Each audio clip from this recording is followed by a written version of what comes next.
Anyway, it's tomorrow now, so let's go get cutting.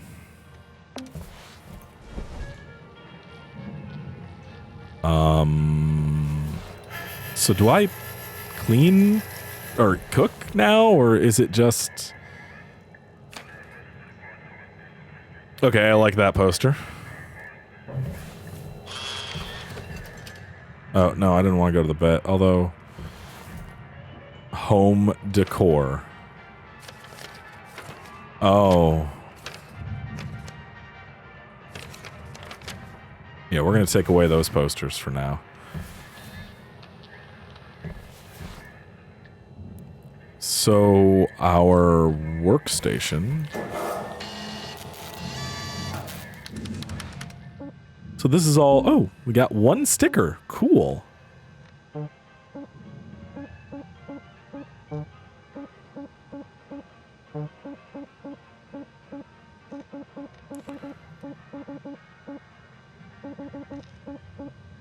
Trying to see where that one sticker we have is.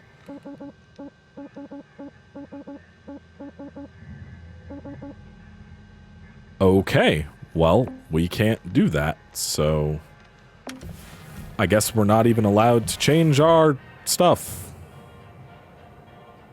Okay, sure.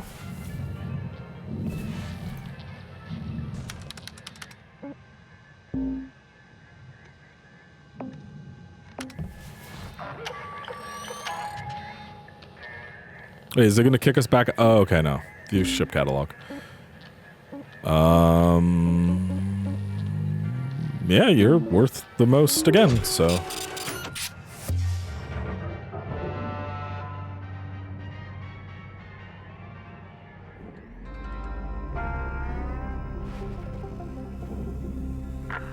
Cutter, it is my distinct honor and privilege to introduce you to the rest of the crew in our sector today.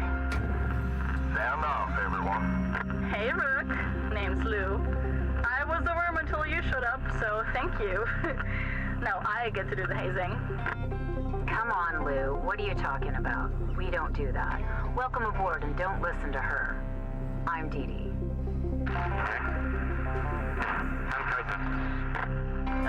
Kai? I think your mic's still messed up. How about now? Better. Hey. I'm Kaito. Kai. Mic's still busted, huh? Yeah, still waiting on the wreck to get approved. Heaven forbid they give us functional gear. All right, Lou. I'm sure they're working on it as fast as they can. Anyway, Cutter, I've just added you to the official sector comm channel. It gets lonely out here, so don't hesitate to check in with each other from time to time. All right. That's enough chin wagging. Let's get back to it. Talk to you soon, Cutter. We were out. Goodbye. Bye. Later, Rook. Okay, so we met the other crew. At least that other chunk of the crew. Or that chunk of the other crew. Yes, that chunk of the other crew is what I meant to say. I am just... Ooh, boy, hi. It's been a lot lately. But yeah. I am looking forward to what I'm working on for Halloween. Probably not gonna get any of the episodes till last day of the month. Or last week of the month, I should say. I'll probably do it or the last 7 days of October. I don't think it's gonna be, I don't think October ends on a Sunday, so, but yeah, whatever the last 7 days from the 25th through the 31st, I will be posting 4 videos. I was going to have them, or at least try to have them once a week throughout October, but as described in yesterday's episode, I've had a lot of problems lately, and that isn't happening. I can't... I am recording this directly after the last one. I can't even use my capture card for my camera because it needs PCIe, and the PCIe lanes are through the chipset that aren't the ones that my graphics card are using. Anyway, that's all I'm going to talk about that today. I'm not going to bore you with that again. Oh, wait. We want this.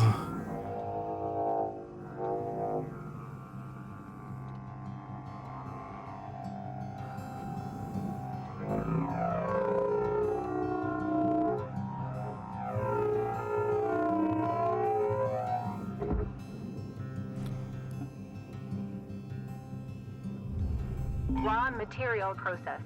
Credits deposited.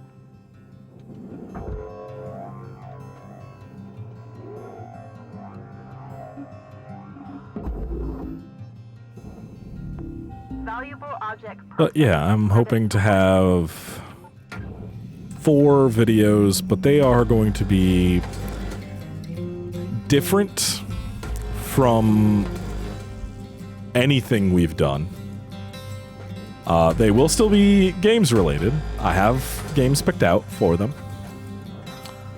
I'm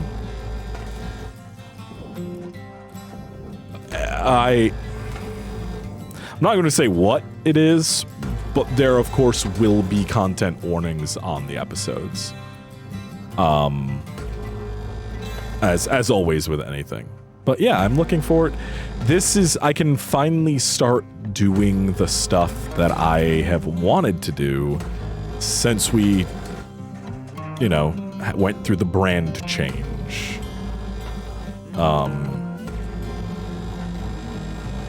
And I'm hoping y'all like it, because it's the stuff I want to do, not just play video games, So hopefully you enjoy what we got planned, because it's probably just going to be me, just because of time constraints for Sam, but I think we have at least, I think we'll have enough time for at least one of the videos to be with Sam. He's excited to do it too, it's just his work schedule and, everything has kind of thrown everything out the window for that. Also, did they add a bunch more detail, like those scratches and gouges out of the thing? I think they did. I don't think that stuff was there before. I cannot remember. It's been long enough to where I would have to go look at footage.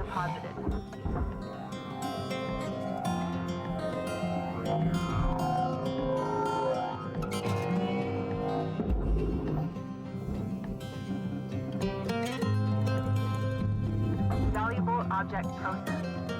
Credits deposited.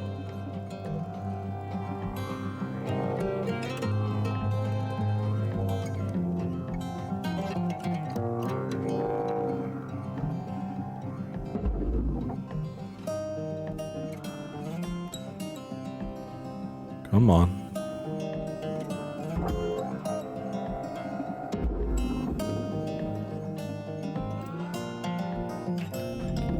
Processing valuable object.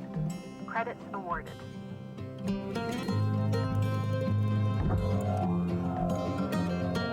So, hottish take. I'm not sure.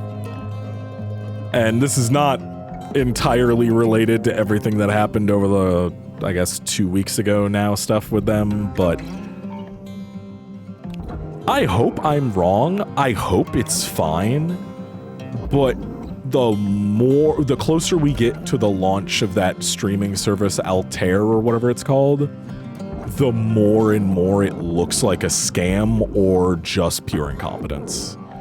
Besides all of the ableist shit in their stuff and their really just hilariously bad replies about black and trans creators, I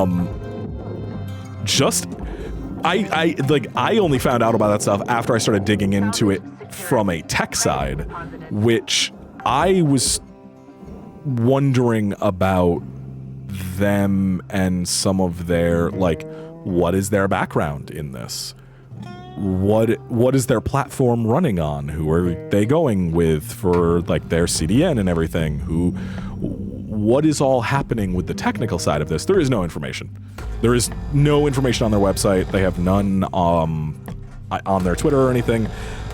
It's mostly a lot of flowery, overly complex explanations of simple concepts. It is a lot of like saying the same thing over and over and over again without saying anything. And also, they just hired their lead engineer in July. They launch in November. I'm not a developer, but I know a lot of developers, and I have done work in that space. I used to test games and stuff. From a purely like from just a coding standpoint, 5 months is no time when you've had no lead engineer on this. That's nothing. Like, you're giving this person 5 months to do all of that work. Because it was July 2nd. So it would be 6 months total until they hit their launch day, which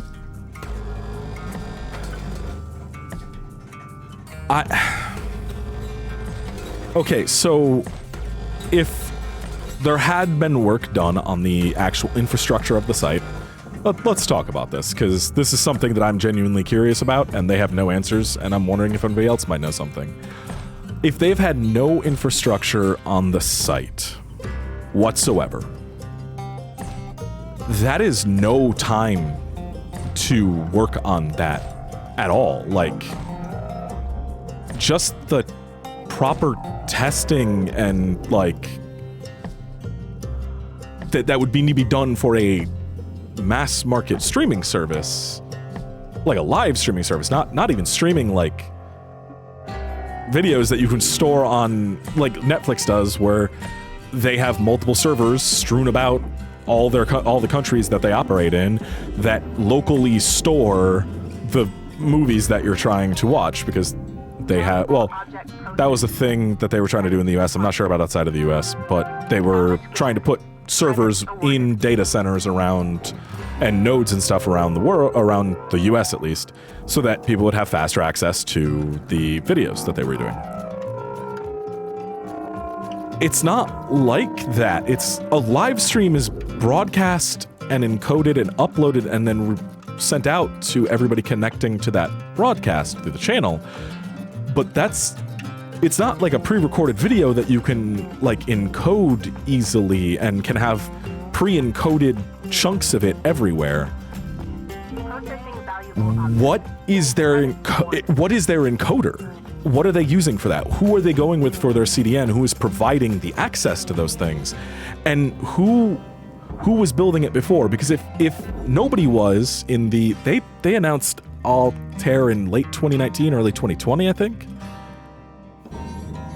If somebody has been working on this in the background until now, when they have an actual engineer, then that means that engineer is going to need to take the time to familiarize themselves with the code, to build out tools that they need to, or be familiarized with the tools that are already being used, to get any like personal issues with like work differences, and I'm talking like workflow differences and stuff, and I'm not talking like interpersonal differences. I'm just talking about like two people have you almost always have differences in the way that you work than the people that you work with. So trying to figure out all of that, like all the logistics of having a single lead engineer and possibly one or two more people on the team the team of 9 who know how to code and know specifically how to work in video encoding and storage and broadcasting services. That's going to take 6-8 weeks to get everything smoothly running and everybody up to speed on what needs to be done and how to do it. So if the engineer was hired in July 2nd, as stated, you're not going to have anybody really leading that project until... And this is all in if it was already being worked on. It's going to take till probably like early to mid-August at the soonest before all those tools are in proper swing and everything is going right. And that doesn't give much time. That's August, September, October, and a launch in November. And if nothing had been done, and it is all from the ground up, that eliminates the need to learn the code base and bug database and stuff. But that also adds in the fact that no work has been done until months before the launch, which would then just mean even more work to try to get done before then. And if anybody who's worked specific, like in web development at all, like has different insight into this, because the kind of stuff I did was not web development or streaming or anything, but I assumed that the code database type stuff, like needing to familiarize yourself with that, and especially for something as complex as streaming, is not going to be a, 1 or 2 day thing to learn. That's a lot of stuff to do. That's a lot of things to learn and tools to like get a handle on. And then you have like site security. They've never talked about that. And do y'all remember what happened with Pillow Fort? Like, I have no interest in using Pillow Fort for other reasons, but like, do you remember what happened with that? Or what was that fucking Nazi site, the right-winger site that ended up accidentally leaking everybody's social security information and stuff because they had no real security? If you are taking payments as a US citizen through Altair, because apparently they're opening up subscription type support to everyone, they have to collect tax information on you, which means you are giving them your social security information.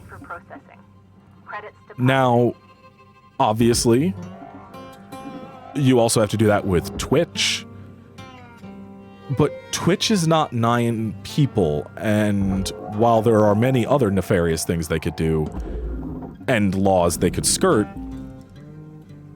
they would still fall under like some pretty strict guidelines for that kind of stuff and laws.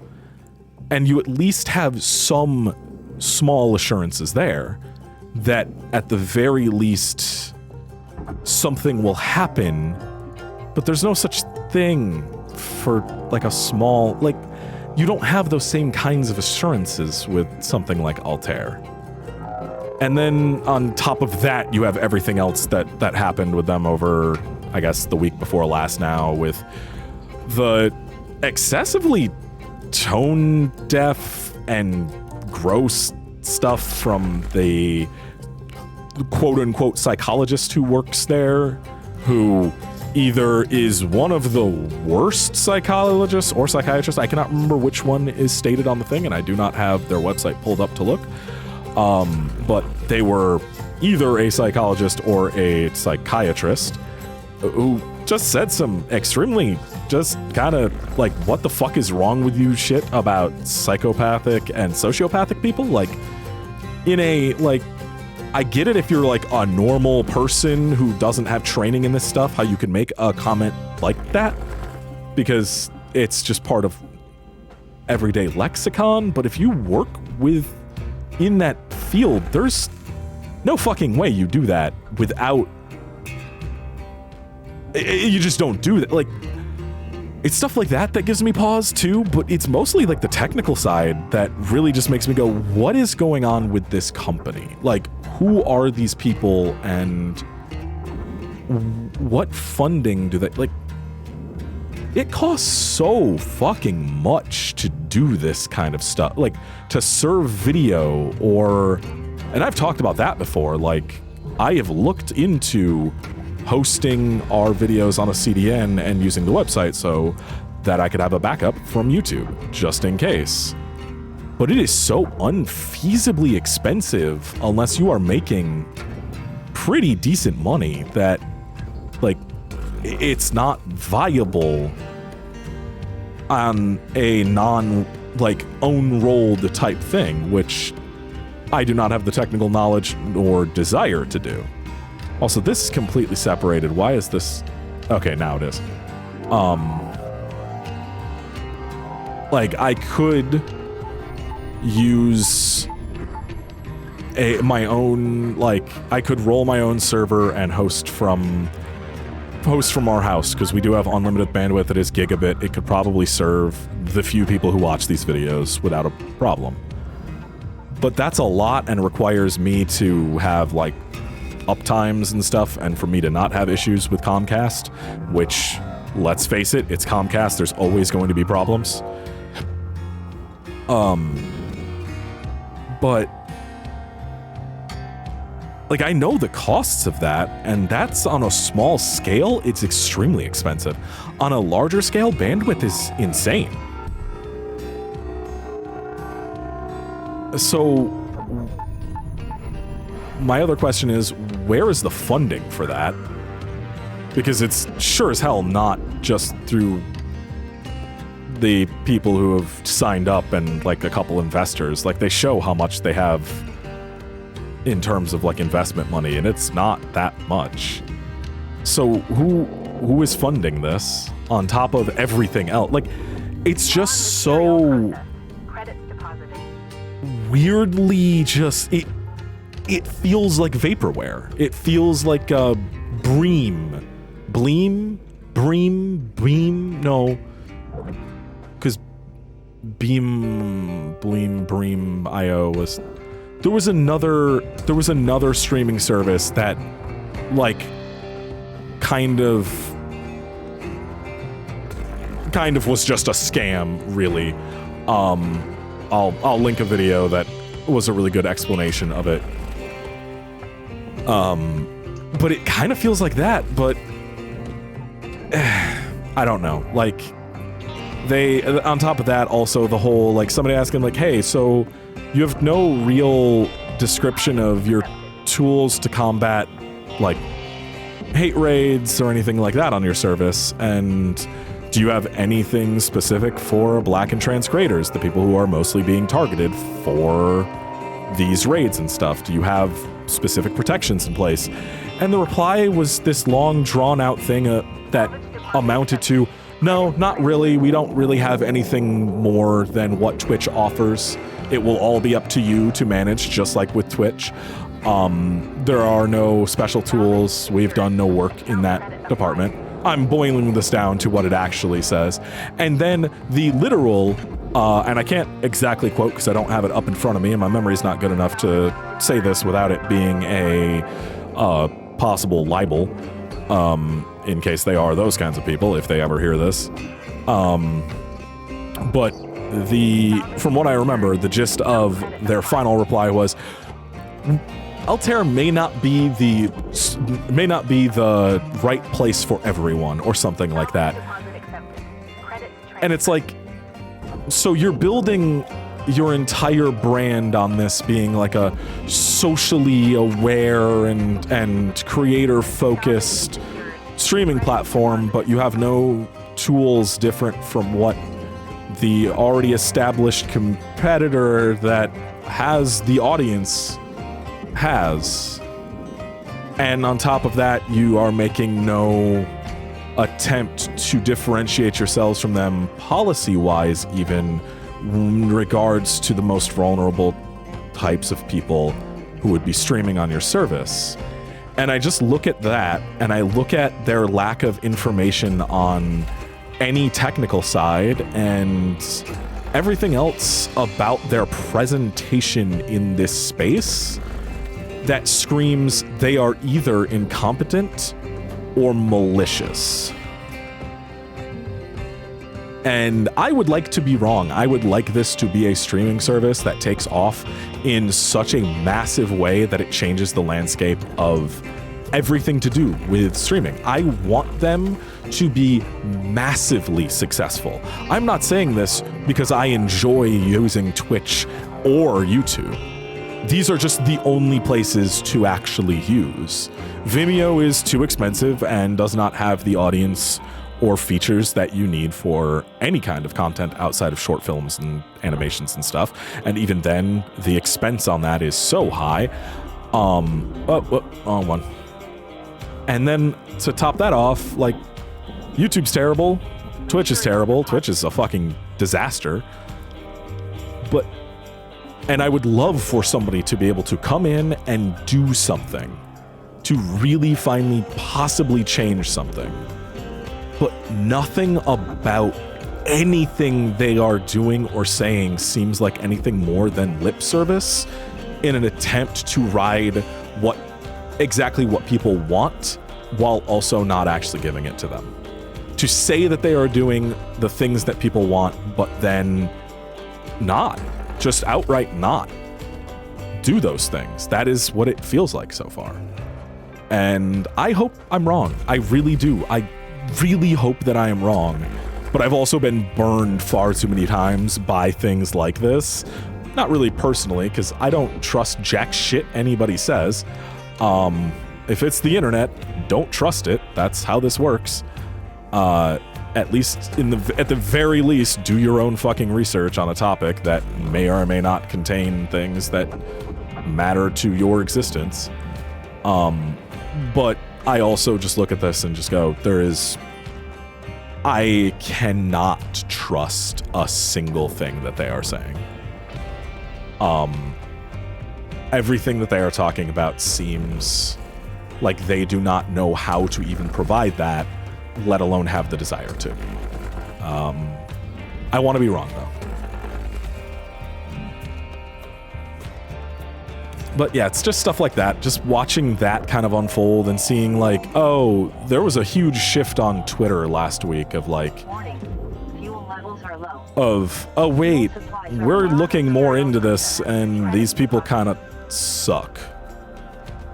Or at least these things about this thing seem kind of sketchy, or they kind of suck, and more people are like, well, no, just stick with them. And it's like, no, like, I can't remember who on my Twitter was like, well, I know there's a lot of problems, but they seem to really want to listen to what people want. And it's like, if they actually did, I don't think they would be telling Black and trans creators that this isn't the place for them in the middle of everything that's happening on Twitch and Twitter and YouTube and everything. Like, I'm pretty sure if they actually cared about any of this, then that would be their top priority. And somebody even made like a very, very simple, like, hey, it's a $10 sign-up fee. Why don't you just waive that to reserve names on your service for Black and trans creators? And you know, that's a good start, actually. I don't think that would be a bad thing for them to do, because it would show that they actually want to do something. I don't care about reserving the name. If somebody wants to steal Channel 47 on Altair, then they're going to be able to. I will probably, when it is publicly available, sign up to grab the name, but I am not going to make it a priority. What is this still attached to? I cut through every fucking side. How are you still attached, my dude? You're not. You're literally cut through. Oh my god, wait. Is it this little... They gotta work on the cut detection a little bit. But yeah, nothing about that streaming service fills me with any sort of confidence, and I am full of a lot of reservations and disturbance from it. Like, the way that they have handled this so far has made me in no way want to join that service, and maybe if a big enough audience moves over there and there is some type of demand for that website, from general audiences, I might give a shot at it, but from everything I've seen, no, I'm good. Like, do they have... I don't remember seeing any kind of policy that had to do with, like, are they going to have a Twitch-like dress code where you, like, what is any of their policies on any of this stuff? They have no information. And then on top of that, also just the weirdness with their DMCA memo thing on their website, on their blog, is just so... It's so overwrought and flowery in its language while explaining fucking nothing about their policy other than it's the exact same as Twitch's. It's the same thing as Twitch's policy and anyone else's policy because they cannot change the DMCA laws. Like, they can't do that. And if they go against them, they will be shut down faster than anything. I can't think of a comparison because it would probably last about a month. It's just stuff like that. Like, that thing is, they have a 7-minute read, it says on their website when you open that thing up. It could be 5 seconds of, our policy is the same as Twitch. Because it has to be, because that is what the law demands of this. And can we talk about Twitch's policy for a second? Because everybody keeps thinking that they're somehow going to get around DMCA each time Twitch tries to do something to make it at least a little bit less dangerous for folks. But people continually think it's just going to eliminate DMCA from Twitch, like that is possible. And can we just have a very short conversation of, it doesn't matter what Twitch does or owns, or what rights that they license or from anybody, you will fall under DMCA for playing licensed music. That is just how it's going to go. Do I think it's bullshit? Of course. But am I naive enough to think that anyone can get around that? Fuck no. And you shouldn't be either. Like, it's not going to happen. Just don't play. Talk to local musicians. Talk to, like, indie artists online and ask them to use their stuff. And if they say yes, ask them if it needs to be whitelisted somewhere or anything. Like, talk to people, pay them for the stuff. The music that I use on this channel from Nesh Complex, Awash, is... I asked permission to use it. I paid for the album that it's on, which Bryce gives his permission to use his music if you pay for it. I paid for it and every other one of his albums. I used 2 songs. I bought 4 albums from him, and also commissioned him for a song that I no longer use just because it doesn't fit the tone of our channel anymore, but I commissioned him for a song. Contact artists, contact musicians. You can find people who will do this stuff, and then you don't have to play fucking Metallica or whatever in the background of your fucking stream and get it DMCA'd and possibly get sued. Just make... It's like when people go, oh, well, it's stupid that we have to do this. Like, yeah, it is. It sucks that we live in a capitalist society, but we do. And acting like acting like we don't isn't going to help you in any way. You have to play by the fucking rules that are set up because you have no power in this. You cannot change the fact that they have lawyers that make more per hour than you make your entire life. And they will sue the living fuck out of you, and you will lose everything because of it. And until we can actually get some legal changes effected, that's not going to change. Anyway, that's all for this one. I'm going to end it, and we'll see about what happens tomorrow. Have a nice night, everybody.